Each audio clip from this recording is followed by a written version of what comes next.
Next എനിക്ക് പറയാനുള്ള നിങ്ങളോട് ബെനിഫിറ്റ്സ് ഓഫ് നഴ്സിംഗ്. എന്തുകൊണ്ടാണ് ഞാൻ നിങ്ങളോട് നഴ്സിംഗ് ചൂസ് ചെയ്യാൻ പറയുന്നത്, എന്തുകൊണ്ടാണ് നിങ്ങളോട് നഴ്സിംഗ് ചൂസ് ചെയ്യാൻ പറയുന്നതാണ് എനിക്ക് പറയാനുള്ളത്. കാരണം എന്തുകൊണ്ട് വേറെ എത്രയോ കോഴ്സുകളുണ്ട്. ഞാൻ എന്തുകൊണ്ട് നഴ്സിംഗ്, എൻ്റെ റിലേറ്റീവ്സ് അല്ലെങ്കിൽ എൻ്റെ ആൻറ്റി അല്ലെങ്കിൽ എൻ്റെ അമ്മ എന്തുകൊണ്ട് എന്നോട് നഴ്സിംഗ് എടുക്കാൻ പറഞ്ഞു. പക്ഷെ അവർക്ക് അത്രയും ഞാനിപ്പോൾ ഈ എക്സ്പ്ലെയിൻ ചെയ്യുന്ന അത്രയും നോളജ് അവർക്ക് കാണണമെന്നില്ല. പക്ഷേ എന്നാലും പലർക്കും അറിയാത്ത, എന്നാൽ പലർക്കും അറിയാവുന്ന ചില കാര്യങ്ങൾ ഞാൻ നിങ്ങൾക്ക് പറഞ്ഞുതരാം. എന്തുകൊണ്ട് നഴ്സിംഗ്, എന്തുകൊണ്ട് വേറെ കോഴ്സിൻ്റെ കാര്യം പറയുന്നില്ല, എന്തുകൊണ്ട് നഴ്സിംഗ്, ഞാൻ അതിനെപ്പറ്റി പറയാം. ഫസ്റ്റ് എന്ന് പറയാനാണെങ്കിൽ നഴ്സിങ്ങിന് ജോബ് ഓപ്പർച്യൂണിറ്റീസ് ഒരുപാട് വൈഡ് റേഞ്ച് ഓഫ് ജോബ് ഓപ്പർച്യൂണിറ്റീസാണ്. നിങ്ങൾക്കൊരു ചെറിയ ക്ലിനിക്കിൽ നിന്ന് നിങ്ങൾക്ക് മൾട്ടി-1000-ന് ഊപ്പറിലുള്ള എത്ര ബെഡഡ് ഹോസ്പിറ്റൽ, എത്ര high class hospital, multi speciality hospitals, എത്ര വലിയ ഹോസ്പിറ്റലാണെങ്കിൽ നിങ്ങൾക്ക് ജോബ് ഓപ്പർച്യൂണിറ്റീസ് ഒരുപാടുണ്ട്. മനസ്സിലായല്ലോ? ഒരു ദിവസം പോലും നമ്മൾ ട്രൈ ചെയ്താൽ, നമ്മൾ കുത്സെ നല്ല രീതിയിൽ ട്രൈ ചെയ്ത് കഴിഞ്ഞാൽ നമ്മൾക്ക് എവിടെ വേണമെങ്കിലും നമ്മൾക്ക് ജോബ് കിട്ടാൻ ചാൻസ് ഉള്ള, എപ്പോൾ വേണമെങ്കിലും ജോബ് കിട്ടാൻ ചാൻസ് ഉള്ള ഒരു പ്രൊഫഷനാണ് നഴ്സിംഗ്. അതുപോലെ തന്നെ ഇപ്പോൾ സപ്ലി അടിച്ചു, ഇപ്പോൾ ഒരു നഴ്സിംഗ് പഠിക്കുന്ന കുട്ടികളോട് നിങ്ങളിപ്പോൾ സപ്ലി അടിച്ചു, ഇപ്പം നിങ്ങൾ വിചാരിക്കുക ഞാനിപ്പോൾ സപ്ലി അടിച്ചു, പക്ഷേ ചില എൻ്റെ ജൂനിയേഴ്സ് എന്നെ വിളിച്ച് ചോദിക്കും, ഞാൻ സപ്ലി അടിച്ചിട്ടുണ്ട് ചേച്ചി, അപ്പോൾ എനിക്ക് ജോലി ചെയ്യുമ്പോഴത്തേന് എനിക്കത് അഫക്റ്റ് ആവുമോ ചേച്ചി, എൻ്റെ സർട്ടിഫിക്കറ്റിനകത്തിൽ വരുമോ? നിങ്ങളൊരു കാര്യം വിചാരിക്കണം, നിങ്ങൾ സപ്ലി അടിച്ചു, നിങ്ങൾ 4th ഇയർ പാസ് ഔട്ട് ആകുന്നതിന് മുമ്പ് നിങ്ങളത് എഴുതിയെടുക്കാൻ ട്രൈ ചെയ്യണം. എഴുതിയെടുത്ത് കഴിഞ്ഞാൽ നിങ്ങൾ 4th ഇയർ എക്സാം പാസ്സാകുമ്പം 4th ഇയർ എക്സാം നിങ്ങൾ എഴുതാൻ നേരത്ത് നിങ്ങൾക്ക് ഒരു സപ്ലി പോലും കാണരുത്. അത് നിങ്ങളൊന്ന് തിങ്ക് ചെയ്യുക, അതൊന്ന് മനസ്സിൽ വെച്ചാൽ മതി. അതിനു മുമ്പ് നിങ്ങളൊരു സപ്ലി അടിച്ചു, നിങ്ങളിപ്പോൾ എഴുതി നിങ്ങളത് ക്ലിയർ ചെയ്തിട്ടുണ്ടെങ്കിൽ നിങ്ങളും വേറെ നഴ്സുമാരും തമ്മിൽ ഒരു വ്യത്യാസവും കാണത്തില്ല. നിങ്ങൾ സപ്ലി ക്ലിയർ ചെയ്തവരും ഇപ്പോൾ ഫസ്റ്റ് ക്ലാസ്സും ഡിസ്റ്റിങ്ഷൻ അടിച്ചവർക്ക് പോലും ഒരു ഡിഫറൻസ് ഒന്നുമില്ല. നമ്മൾ എത്രമാത്രം നമ്മളവിടെ ഹാർഡ് വർക്ക് ചെയ്യുന്നു അതനുസരിച്ച് തന്നെയാണ് അതിരിക്കുന്നതെന്ന് വെച്ചാൽ. അതുപോലെ തന്നെ സെക്കൻഡ് വേണമെന്ന് വെച്ചാൽ ഓവർ ടൈം പേ ഉണ്ട്. അത് എല്ലാ ഹോസ്പിറ്റൽസിലും ഉണ്ടെന്ന് ഞാൻ പറയത്തില്ല, ചില ഹോസ്പിറ്റൽസിലുണ്ട്. കൂടുതൽ OT സ്റ്റാഫിന് കിട്ടും, അതുപോലെ തന്നെ ICUലുള്ള സ്റ്റാഫിനും അങ്ങനെയുള്ള അവർക്കായിരിക്കും കൂടുതലും ഓവർ ടൈം പേ കൂടുതലായിട്ടും ഉള്ളത്. ഓവർ ടൈം പേ ഉള്ളത് അങ്ങനെയായിരിക്കും. ചിലയിടത്ത് എമർജൻസിയിലും കാണും. എനിക്ക് തോന്നുന്നു ഇന്ത്യയിൽ വാർഡിൽ കുറവാണെന്ന് തോന്നുന്നു over time pay. Outside of India നമുക്ക് ഓവർ ടൈം പേ ഒക്കെ ഭയങ്കര കൂടുതലാണ്.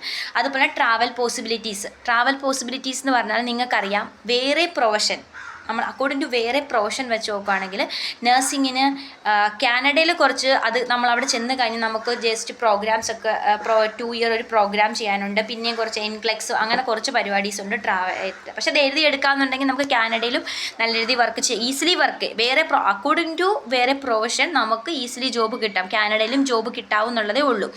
പക്ഷേ പറയുകയാണെന്നുണ്ടെങ്കിൽ നമുക്ക് പറയാം UK, അയർലൻഡ്, മാൾട്ട അങ്ങനെയുള്ള ഒരുപാട് കൺട്രീസ് ഉണ്ട്, വേറെ ന്യൂസിലൻഡ് അങ്ങനെയുള്ള ഒരുപാട് കൺട്രീസ് നമുക്ക് ഈസിലി ജോബ് കിട്ടാം. ജർമ്മൻ ലാംഗ്വേജ് പഠിച്ചാൽ മതി, ഈസിലി ജോബ് കിട്ടാവുന്ന സ്ഥലം. സിംഗപ്പൂർ, മലേഷ്യ എല്ലായിടത്തും നമുക്ക് ജോബ് കിട്ടാവുന്ന സ്ഥലം. നമ്മുടെ ട്രാവൽ നമുക്ക് ഏത് കൺട്രിയിൽ വേണം നമുക്ക് ട്രാവൽ പോസിബിലിറ്റീസ് ഉണ്ട്. അതുകൊണ്ടാണ് നമുക്ക് അത് പറയുന്നത്. പിന്നെ ഒരു ഇമ്പോർട്ടൻറ്റ് കാര്യമാണ് കണ്ടിന്യൂ എഡ്യൂക്കേഷൻ. ഇപ്പം വർക്ക് ചെയ്തുകൊണ്ടിരിക്കുന്ന ചേച്ചിമാരായാലും ഇപ്പോൾ എൻ്റെ പ്രായമുള്ളവർക്ക്, എൻ്റെ ജൂനിയേഴ്സ് ആണെന്നുണ്ടെങ്കിൽ നമുക്കറിയാം CNE എന്ന് പറയുന്നൊരു സാധനം എവറി ഇൻസ്റ്റിറ്റ്യൂഷനിലുണ്ട്. CNE കണ്ടിന്യൂ നഴ്സിംഗ് എഡ്യൂക്കേഷൻ നമുക്കുണ്ട്. അത് ഭയങ്കര ഇമ്പോർട്ടൻ്റ് ആണ്. ഇപ്പം ഞാൻ എൻ്റെ ഒരു കാര്യം പറയുകയാണെങ്കിൽ, ഞാൻ കൊക്കില ബെന്നിൽ നമുക്ക് ഒരുപാട് പ്രോഗ്രാംസ് ഇതെടുക്കും. അവിടെ വർക്ക് ചെയ്യുന്ന സ്റ്റാഫ് ഇത് കാണുന്നുണ്ടെങ്കിൽ നിങ്ങൾ അവിടെ നമുക്ക് ഒരുപാട് പ്രോഗ്രാംസ് ഉണ്ട്. കോളോപ്ലാസ്റ്റ്, നമുക്ക് അതുപോലെ IV കാനുലയുടെ, നമുക്ക് വെയിൻ ഫ്ലോയുടെ, അങ്ങനെ കുറേ ആൾക്കാർ വന്ന് നമുക്ക് ക്ലാസ് എടുക്കുന്നുണ്ട്. അപ്പോൾ നമുക്ക് അതിൽ നിന്ന് സർട്ടിഫിക്കേഷൻ കിട്ടും. എനിക്ക് ഒരുപാട് ഉപകാരം വന്നിട്ടുള്ളതാണ്. ഞാൻ ഹോസ്പിറ്റൽസിൽ ഇങ്ങനെ കുക്കില ബെന്നി മാറിയിട്ട് ഞാനിങ്ങനെ അപ്ലൈ ചെയ്തുകൊണ്ടിരുന്നപ്പോൾ എനിക്ക് കൊളോസ്റ്റമി നേഴ്സായിട്ട് കയറാൻ കുറേ ഇടത്തുനിന്ന് എനിക്ക് കിട്ടിയിട്ടുണ്ട്. പക്ഷെ ഞാൻ കയറാതിരുന്നതാണ്. അതാണ് വേറൊരു പ്ലസ് പോയിന്റ് എന്ന് പറയുന്നത്. എനിക്ക് വേണമെങ്കിൽ കൊളോസ്റ്റമി നേഴ്സ് ആയാൽ മതി, പക്ഷേ എനിക്ക് സർട്ടിഫിക്കേഷനുണ്ട്. എനിക്ക് വേണമെങ്കിൽ കൊളോസ്റ്റമി നേഴ്സ് ആയാൽ മതി, എനിക്ക് വേണമെങ്കിൽ ഇൻഫെക്ഷൻ കൺട്രോൾ നേഴ്സ് ആയാൽ മതി, എനിക്ക് വേണമെങ്കിൽ കാർഡിയാക് നേഴ്സ് ആയാൽ മതി. പക്ഷേ എൻ്റെ സർട്ടിഫിക്കേഷനുണ്ട്, ഇൻഫെക്ഷൻ കൺട്രോൾ നേഴ്സിൻ്റെ സർട്ടിഫിക്കേഷനുണ്ട്. പക്ഷേ എനിക്ക് ഇൻട്രസ്റ്റ് ഇല്ല കയറാൻ. കയറണ്ട, നിങ്ങൾക്ക് സ്റ്റാഫ് നേഴ്സായിട്ട് കയറാം, ICU നേഴ്സായിട്ട് കയറാം, നിങ്ങൾക്ക് മെഡിക്കൽ സർജിക്കൽ നേഴ്സായിട്ട് കയറാം, നിങ്ങൾക്ക് എമർജൻസി നേഴ്സായിട്ട് കയറാം, അതുപോലെ തന്നെ കീമോ നേഴ്സ്, അങ്ങനെ വൈഡ് റേഞ്ച് ഓഫ് ഓപ്ഷൻസ് ആണ് നഴ്സിങ്ങിനുള്ളത്. അനസ്തേഷ്യ നേഴ്സൊക്കെ ഹൈലി പെയ്ഡ് ആയിട്ടുള്ള, യൂറോപ്യൻ കൺട്രീസിലാണ് ഹൈലി പെയ്ഡ് ആയിട്ടുള്ള നഴ്സിങ്ങിൻ്റെ ഒരു ഇതാണ് സ്പെഷ്യാലിറ്റിയാണ് അനസ്തേഷ്യ നഴ്സ്. പക്ഷേ ഇപ്പം നമുക്ക് പറയുന്നു അനസ്തേഷ്യ നഴ്സാണ് ഞാൻ, പക്ഷേ എനിക്ക് അനസ്തേഷ്യ നഴ്സിൻ്റെ ജോലി ചെയ്യണ്ട, വേണ്ട, ചെയ്യണ്ട. നിങ്ങൾക്ക് ഇഷ്ടമുണ്ടെങ്കിൽ മാത്രം ചെയ്താൽ മതി അനസ്തേഷ്യ നഴ്സായിട്ട്. അതാണ് പറയണത്. വേറെ ഒരു പ്രൊഫഷണലും ഇല്ലാത്ത കുറേ പ്ലസ് പോയിൻ്റാണ്. നിങ്ങൾക്ക് സ്പെഷ്യാലിറ്റി നിങ്ങളുടെ കയ്യിലുണ്ട്, പക്ഷെ നിങ്ങൾക്ക് ചെയ്യണ്ട, വേണ്ട, നിങ്ങളുടെ ഇഷ്ടം. നോർമൽ നേഴ്സായിട്ട് വർക്ക് ചെയ്തു. അതാണ് എൻ്റെ കാര്യം. മനസ്സിലായി? അതുപോലെ തന്നെ ഫിനാൻഷ്യൽ സ്റ്റെബിലിറ്റി. 22 വയസ്സിൽ പഠിച്ചിറങ്ങുന്ന നിങ്ങൾ വിത്തിൻ 1 ഇയർ നിങ്ങൾ ഫിനാൻഷ്യലി സ്റ്റേബിൾ ആകും. ഇപ്പോൾ വേറെ ലോൺ, ഇപ്പോൾ എഡ്യൂക്കേഷൻ ലോൺ എടുത്താൽ എല്ലാവരും പഠിച്ചുകൊണ്ടിരിക്കുന്നത്, അവർ ലോണൊക്കെ അടച്ച് കഴിഞ്ഞിട്ട് ഇപ്പോൾ ലോൺ അടച്ചില്ലെങ്കിലും അത്യാവശ്യം നിങ്ങളുടെ ഫിനാൻഷ്യൽ സ്റ്റെബിലിറ്റി ആകുവേ. വേറെ പ്രൊഫഷനൊക്കെ ആണെന്നുണ്ടെങ്കിൽ നമുക്ക് ഇൻറ്റേൺഷിപ്പ് കയറണം. നഴ്സിംഗ് ഇൻറ്റേൺഷിപ്പ് ഇല്ല. ബോണ്ടൊക്കെ പണ്ടായിരുന്നു, ഇപ്പോൾ ബോണ്ടൊന്നുമില്ല. ഇപ്പോൾ എനിക്ക് ബോണ്ടുള്ള ഹോസ്പിറ്റൽ അറിയില്ല, കാണുമോയെന്നറിയില്ല. എൻ്റെ നോളജിൽ ബോണ്ടുള്ള ഹോസ്പിറ്റൽസ് കുറവാണ്. അതുപോലെ തന്നെ നമുക്ക് ഒരുപാട് റോൾസ് ഉണ്ട്. നമ്മൾക്ക് പേഷ്യൻ്റ് എടുക്കലാണെങ്കിലും നമ്മൾ പഠിച്ചിട്ടുണ്ടായിരിക്കും. നഴ്സിംഗ് ഫൗണ്ടേഷൻ നമ്മൾ ഫസ്റ്റ് ഇയറിൽ തന്നെ പഠിക്കുന്നുണ്ട് റോൾ ഓഫ് നഴ്സ്. അന്ന് നമ്മൾ എക്സാമിന് എഴുതാൻ നേരത്ത് ദേഷ്യപ്പെട്ട് നഴ്സിംഗ് ഫൗണ്ടേഷൻ ഇന്ന് എഴുതിയിട്ടുണ്ട്. എന്ത് തേങ്ങയായി എഴുതുന്നതെന്നൊക്കെ പറഞ്ഞിട്ട് എഴുതിയിട്ടുണ്ട്. പക്ഷേ നമുക്ക് മനസ്സിലാക്കണം, നമ്മൾ ഇവിടെ വന്ന് കഴിയുമ്പോൾ നമുക്കത് മനസ്സിലാകും. ചില പേഷ്യൻസ് സർജറിക്ക് വന്ന് കഴിയുമ്പോൾ അവർക്ക് പേടിയാണ് സർജറി ചെയ്യാൻ.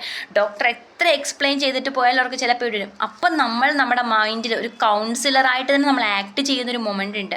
നമ്മൾ എന്താണ് സർജറിയുടെ ബെനിഫിറ്റ്, എങ്ങനെ, എത്ര നാൾ നമ്മൾ പറഞ്ഞു കഴിഞ്ഞാൽ അവർക്കത് ഡോക്ടേഴ്സ് പറഞ്ഞിട്ട് അങ്ങ് പോകും. ഡോക്ടേഴ്സ് എന്ന് വെച്ചാൽ ഒന്നും അല്ലെന്നല്ല ഞാൻ പറയുന്നത്. പക്ഷേ ഡോക്ടേഴ്സ് പറഞ്ഞിട്ട് അവരങ്ങ് പോകും. പക്ഷേ അത് കഴിഞ്ഞ് ഇപ്പോൾ 24 അവർ ഉണ്ടെന്നുണ്ടെങ്കിൽ ജസ്റ്റ് 10 മിനിറ്റ്സ് ആണ് ഡോക്ടർ അവിടെ വരുന്നത്. അല്ലെ അസിസ്റ്റൻറ്റ് ഡോക്ടർ കൂടെ വന്നു കഴിഞ്ഞൊരു half an hour total 24 hours ഡോക്ടേഴ്സിൻ്റെ പ്രസൻസ് അവിടെ ഉള്ളൂ. ബാക്കി മൊത്തം ഫുൾ ടൈം 24/7 നേഴ്സസ് മാത്രമാണ് പേഷ്യൻ്റെ കൂടെ ഉള്ളത്. നമ്മൾ പറയുന്ന ഒരു വാക്കെന്ന് പറയുന്നത് പേഷ്യൻറ്റും വലുതാണ്. എനിക്കിപ്പോഴും പറയാം, ഞാൻ ലാസ്റ്റ് വർക്ക് ചെയ്ത RFH അപ്പോൾ ഒരു ആൻറ്റി TKR ടോട്ടൽ നീ റീപ്ലേസ്മെൻറ്റിന് വേണ്ടി എൻ്റെ മനസ്സിലുള്ള കുറേ ഉണ്ട്, പറയാനാണെങ്കിൽ കുറേ ഉണ്ട്. പക്ഷേ ഇതൊരു ചെറിയൊരു കാര്യമാണ്. ആ ആൻറ്റി എന്നോട് പറഞ്ഞത്, എൻ്റെ ലക്ഷ്മി എന്നുള്ള പേര് ആൻറ്റിക്ക് എൻ്റെ പേര് ലക്ഷ്മി എന്നാണ് ഭയങ്കരമായിട്ട് ഇഷ്ടപ്പെട്ടു. ലക്ഷ്മി എന്നുള്ള പേര് ആൻറ്റിക്ക് എന്തോ ഇഷ്ടപ്പെട്ടു. അപ്പോൾ ആൻറ്റീൻ്റെ ഇടയ്ക്ക് പറഞ്ഞു, നീ ഇങ്ങനെ സ്മൈൽ ചെയ്താൽ മതി, എൻ്റെ പാതി വേദന പോകുന്നു. ഒരു TKR കഴിഞ്ഞ പേഷ്യൻറ്റ്, അറിയാലോ, ടോട്ടൽ നീ റീപ്ലേസ്മെൻറ്റ് കഴിഞ്ഞ പേഷ്യൻറ്റ്. അപ്പോൾ എന്നോട് ഡോക്ടർ നിൽപ്പുണ്ടായിരുന്നു. അപ്പോൾ ഡോക്ടറിൻ്റെ ഇടയ്ക്ക് ചുമ്മാ കളിയാക്കി പറഞ്ഞു, ഇനി നീ എൻ്റെ ബാക്കി എല്ലാ പേഷ്യൻ്റെ കൂടെ വാ, എന്നിട്ട് നീ ചിരിച്ച് കാണിക്കുക, അപ്പോൾ എനിക്ക് പെയിൻ കില്ലേഴ്സ് കൊടുക്കേണ്ട ആവശ്യമില്ലെന്ന്. അപ്പം നമുക്ക് മന്ത്ലി സാലറി കിട്ടുന്നതിനേക്കാൾ കൂടുതൽ ബെനിഫിറ്റാണ് നമ്മളെ പറ്റി അങ്ങനെ ഒരു പേഷ്യൻ്റ് പറയണം.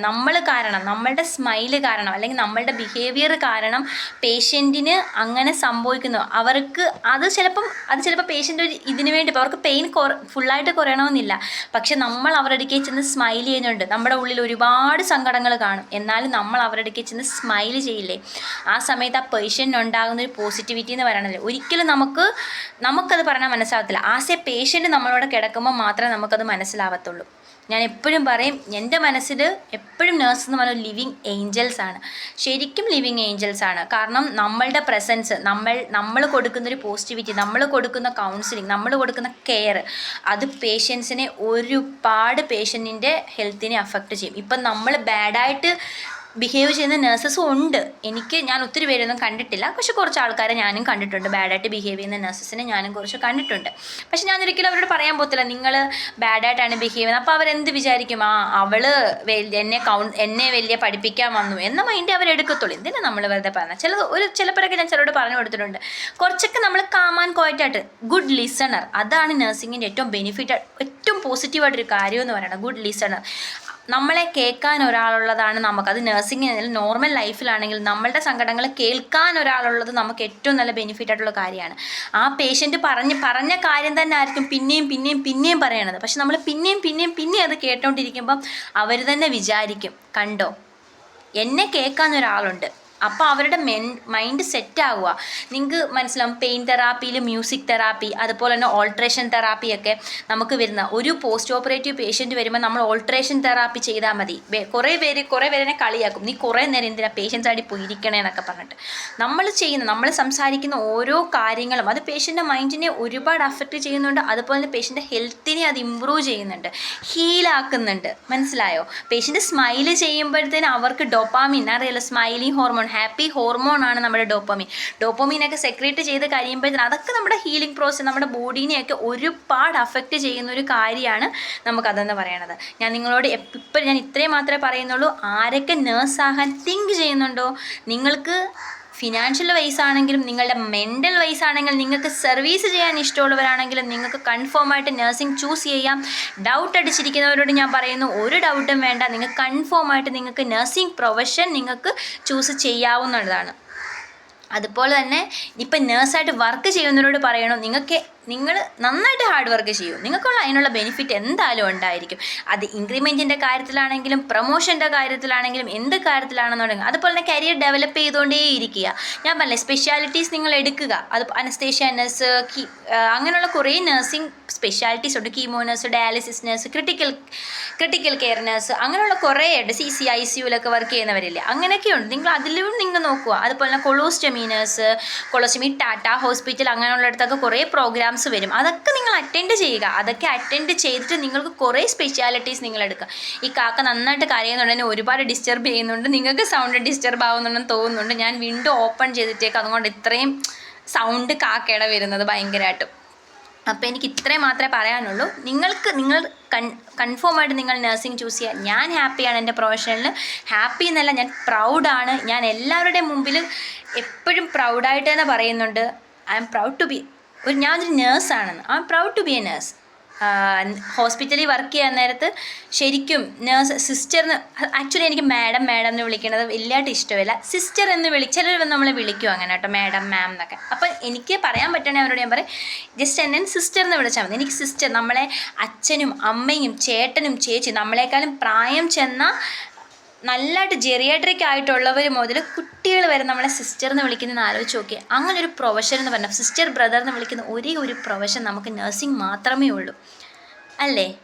അപ്പം നിങ്ങളത് വിചാരിക്കണം എത്രമാത്രം മഹത്വമായിട്ടുള്ളൊരു പ്രൊഫഷനാണെന്ന്. ഞാൻ നിങ്ങളോട് എല്ലാവരോടും പറയും, +1 +2 കഴിഞ്ഞിട്ട് നിങ്ങൾ നഴ്സിങ്ങിന് പോവാണെന്ന് ആഗ്രഹിക്കുന്നവരാണോ, നിങ്ങൾ എന്താണെങ്കിലും നഴ്സിങ്ങിന് തന്നെ പോയിക്കോളൂ.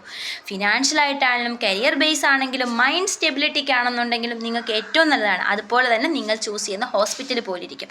ആദ്യം തന്നെ ഫിനാൻഷ്യൽ സ്റ്റെബിലിറ്റിക്ക് വേണ്ടി പോയി കഴിഞ്ഞാൽ മൈൻഡിൻ്റെ സ്റ്റെബിലിറ്റി കുറച്ച് പോയി കിട്ടും. ഞാൻ അതിനുവേണ്ടി പറയുന്നു, കോകിലാബെൻ ധീരുഭായ് അംബാനി ഹോസ്പിറ്റൽ അന്തേരി. നിങ്ങൾക്ക് ചിലപ്പം ജോബ് കുറച്ച്, അത് എവിടെ പോയാലും നിങ്ങൾക്ക് ജോബ് ഹാർഡ് തന്നെ ആയിരിക്കും. പക്ഷേ മൈൻഡിൻ്റെ സ്റ്റെബിലിറ്റി ഇല്ലേ, ഞാനൊരു 4 ഇയേഴ്സ് ഇപ്പോൾ അത്യാവശ്യം എനിക്ക് ടെക്നിക്കൽ വൈസ് ആണെന്നുണ്ടെങ്കിലും എങ്ങനെയാണെങ്കിലും ഞാനൊരു നല്ല നേഴ്സാണെന്ന് എനിക്ക് സ്വന്തമായിട്ട് തന്നെ അറിയാം.